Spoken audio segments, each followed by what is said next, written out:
horrible where we're going right now because it still stings, but it was a small beauty of that show. As much as that tragically a week later Sabu dies, that he's got to go to the arena one more time. Yeah, like that's another thing. Like, still, like, I have to say, I'll hand you the floor in a second. If we all remember, was it, I don't know, 10 years ago, the Ultimate Warrior makes up with the WWF and he gets to go do a Hall of Fame, and the next day he's on Raw raising, and then I think within 12 hours he passed. Yeah. Like, the fact that Sabu got to go back to the arena where he's most beloved in America and all that, and then, but I remember, I don't remember who I was talking to on the phone.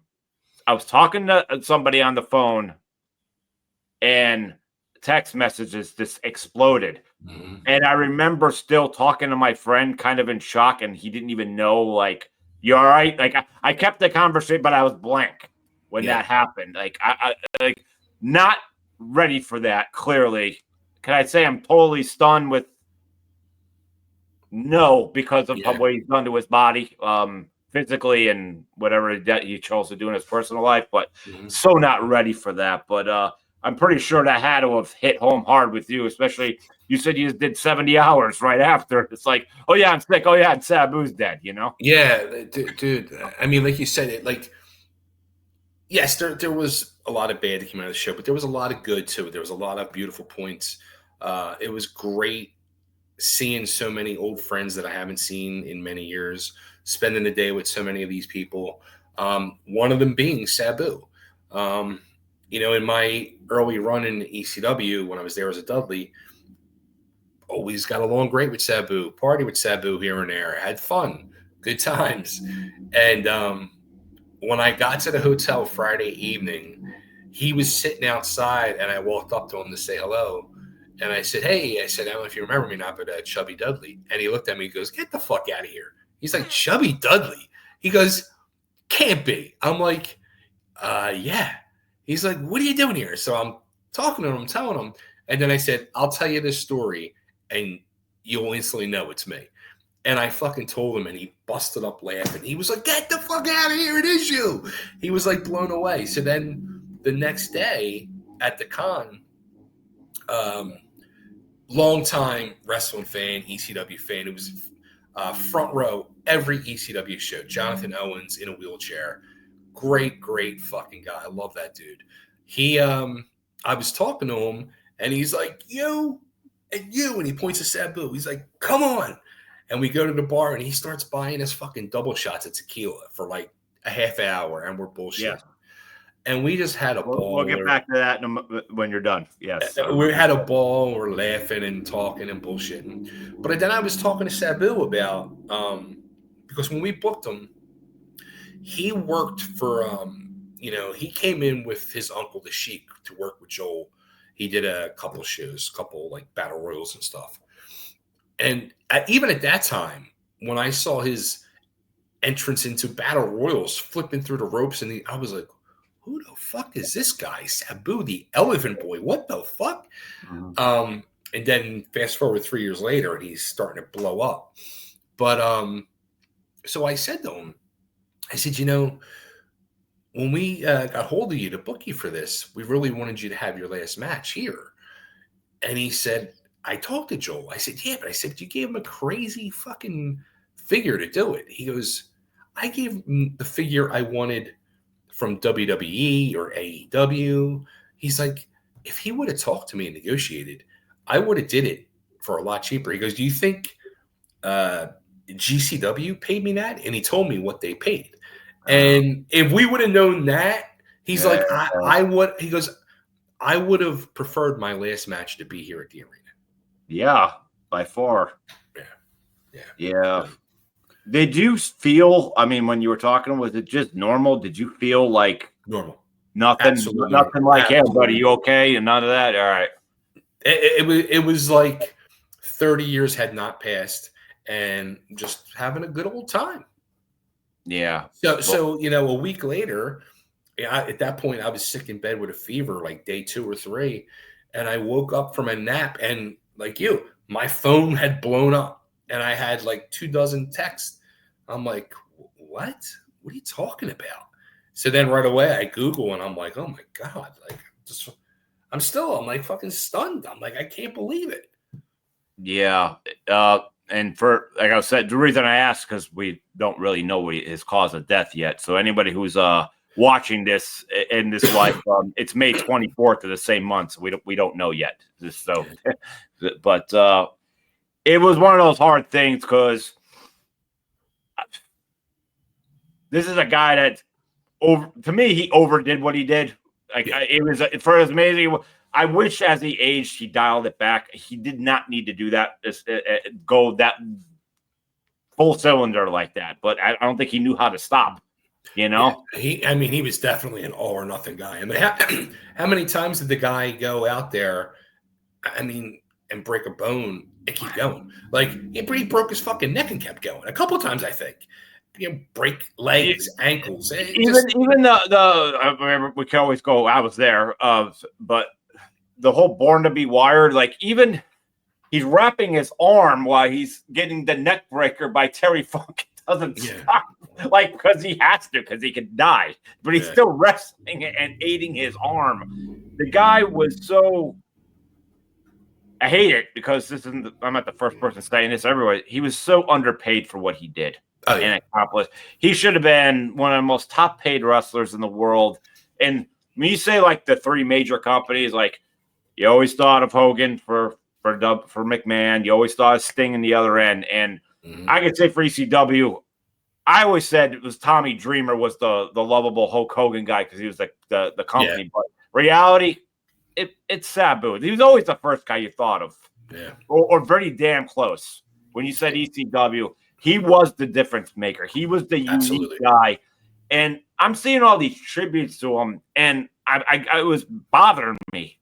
These video footage was just table.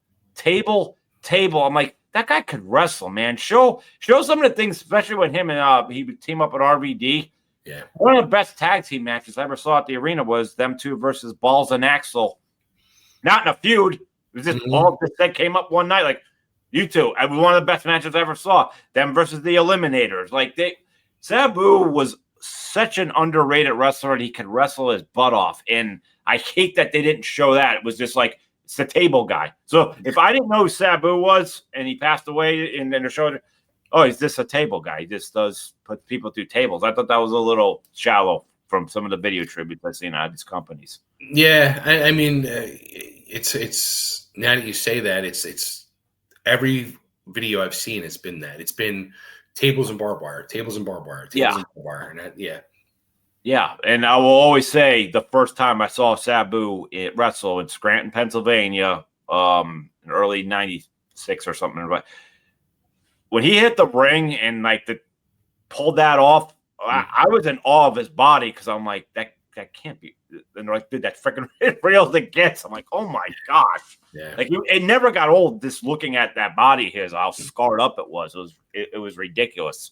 And the fact that he is a legend, the fact that like somebody like Hogan and Flair have been done for a long time, I will go back to the top, and they got their forever tours. Meaning wherever they go, they're golden. Everybody gets on their feet, like it's them. They get the sign.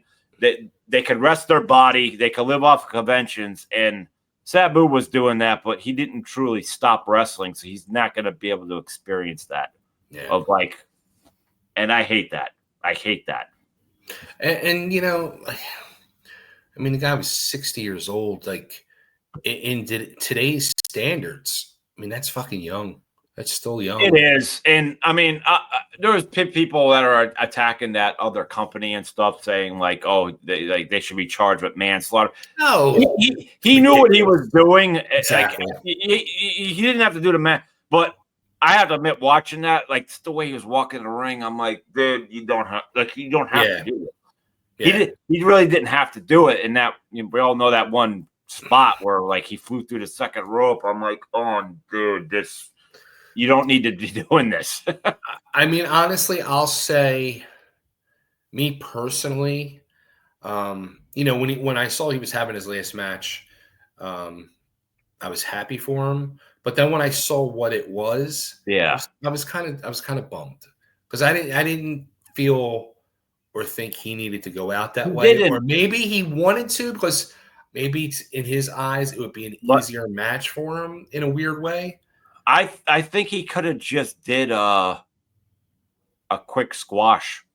You know what I mean? Where he didn't even like do, you have to take a bump. Like, he could have I just thought that's what they should have did. Because if we find out in any way, shape, or form that match was the cause of death, that's a real life Randy the Ram wrestler story. Like you could have stopped, but you didn't. And I'm hoping that's not what it is. Well, regardless of what it is, it sucks anyway. He's gone. Yeah, But freaking messed up. But so yeah, and for people who don't know, I was the guy that dressed up as Sabu at the ECW arena. So gosh, watching that, he was clearly my guy, even though I'm rooting for every guy in the company that ever came through the curtain, regardless. But it was this, man, he's gone. Yeah. There's a lot of celebrities that go, and you're kind of like, you don't have time to mourn them. Like, life goes on, but Sabu has stayed with me all that week, particularly. Oh, that was not ready. And then again, you look at the ECW, graduating class for those 8 years or whatever. It's like we're getting close to 50% or no longer here. Yeah, it's sad. It really is. And I don't know if did you see the Dark Side of the Ring with the Sheik? Yes. Okay. I forget. I wish I had that statement. But it was the last time you see him at the very end, and Sabu said a statement about death, and it was just so it was just sad and just eerie. I mean, it busted me. I broke down crying when I saw that. Yeah, and you could almost say he mirrored the Ultimate Warrior, saying, take the last breath. You're like, oh my God, he's gone. Yeah, exactly. Yeah, this is a rough one, but could also say to you, dude, that so your event was May 3rd. Third, yeah. Sometimes you have those nights. We all have it. I had a horrible freaking night of sleep that Friday, but I got up that Saturday and I went and I checked it out. I just came off a full work week like everybody else. But I remember when I got to your event, I was a little sluggish. It was kicking in. Yeah. And I didn't really get a chance to talk to you much. I stopped by for a second, and then I go, So I'm going around catching up, Meanie and Jason Knight and this one, that one. And I remember I'm like, I really need to freaking sleep. I think I could actually do it now. And maybe I remember looking, and you're at the bar with Sabu. And I'm like, I want to say goodbye. And I said, you know what? Save it the next time. Just leave. And I could have had one more interaction with Sabu, and I didn't. So that was another guilty thing. And I remember maybe about 8 years ago, my friend Vinny from Kill Your Idols and No Redeeming Social Value was a drummer, only in his 40s. I did the same thing. I was like, there he is, setting up on stage. Go say hi to him. He lives up in New York. I didn't. I watched the show and left. And then a week later, he died from a very rare something. Right. And I'm like, it struck again. It was like with Sabu. I'm like, oh my gosh. But it's like, you never know, dude. You got people saying dude, you can't be perfect in everything. But it was one of those, damn. Would have been nice to have one more, because I've actually last encounter, because I don't think Sabu ever remembered me as being the Sabu guy. When WrestleMania was here in Philly, he was doing a convention, and in Philly, everyone was here. That it's WrestleMania. Next to Fonzie, I was talking to Fonzie about a film project, actually. And Sabu walks up and goes, "Hey kid, you got to join." I was like, "Nah, not my department." So that's my last encounter with Sabu. That's funny. Yeah. He's like, you look like you smoke pot. And I was like, I get you, but no. So at least that's a cool conversation to say that was my last official talk. But yeah, Duder. Did you have anything else on Any other bullet points or anything you need to go over? Yeah, I mean that was it with the whole Sabu thing. It's still very shocking, and still you can't help but every time you go on social media, you're seeing Sabu like highlight videos now, and I just look at it, I'm just like, the fuck, man, it's weird, very weird.